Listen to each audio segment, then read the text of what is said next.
தாத்தா பாட்டிக்கு 2வது பையனாக பிறந்தவர் தான் என் அப்பா. அங்கே தான் அவரோட லைஃப் ஜேர்னியே ஆரம்பிக்குது. நிறைய எதிர்ப்புகள் தாண்டி அவர் விரும்பின பொண்ணையே ஃபேமிலி அக்செப்டன்ஸோட கல்யாணம் பண்ணார். அவங்க தான் என் அம்மா.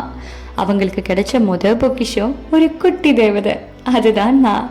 லைஃப்பில் எவ்வளோ ஸ்ட்ரகிள்ஸ் இருந்தாலும் பிஸி டைமில் கூட என்னை ஸ்கூலுக்கு ரெடி பண்ணி ட்ராப் பண்ணுவார்.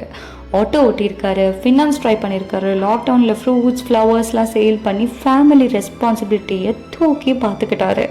கோவிட் டைமில் ரொம்ப ஸ்ட்ரகிள் ஃபேஸ் பண்ணப்போ என் ஸ்டடீஸை எல்லாரும் ஸ்டாப் பண்ண சொல்லி சஜஸ்ட் பண்ணாங்க. ஆனால் அவள் படிக்கட்டும்னு சொன்னவர். இப்படிப்பட்ட சுச்சுவேஷன் ஒரு ஒர்க் இருந்தாலும் என் காலை எப்போவுமே நீங்கள் இக்னோர் பண்ணதே கிடையாது. நான் சொல்கிறத தான் கேட்கணும்னு சொல்கிற அப்பாங்களுக்கு மத்தியில் நான் சொல்கிறத காது கொடுத்து கேட்குறவர் தான் எங்கள் அப்பா. என்னோட கிராஜுவேஷன் முடிச்சுட்டு இன்டர்ன்ஷிப்பில் கிடைச்ச முதல் சேலரி அவர்கிட்ட கொடுத்தப்போ அவ்வளோ ப்ரௌடாக ஃபீல் பண்ணார். எந்த ஒரு விஷயமும் எனக்கு நல்லதான மட்டும் பார்க்காம அந்த விஷயம் என் பொண்ணுக்கு பிடிக்குமான்னு யோசித்து பண்ணுவார்.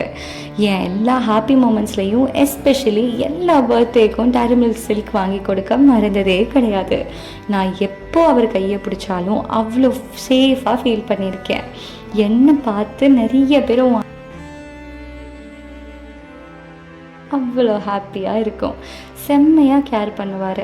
எஸ்பெஷலி அவரோட குக்கிங் எனக்கு ரொம்ப ரொம்ப பிடிக்கும். ஃபர்ஸ்ட் டைம் நான் நீல் டவுன் பண்ணி ப்ரப்போஸ் பண்ணது என் அப்பாவுக்கு தான். ஐ லவ் யூ பா. நான் கேட்காத நல்லதும் நான் கேட்ட விஷயமும் எனக்கு உடனே பண்ணி கொடுத்த ஒரு சூப்பர் விமனாக பில்ட் பண்ணியிருக்கீங்க. பொறுப்பான மகனா, அன்பான கணவனா, அக்கறையான தம்பியா, பாதுகாப்பான தந்தையா, எல்லாமாவும் இருக்க உங்களுக்கு சப்போர்ட்டாக லைஃப் லாங் நான் இருப்பேன். பார்த்துக்கலாம்ப்பா. Happy birthday daddy.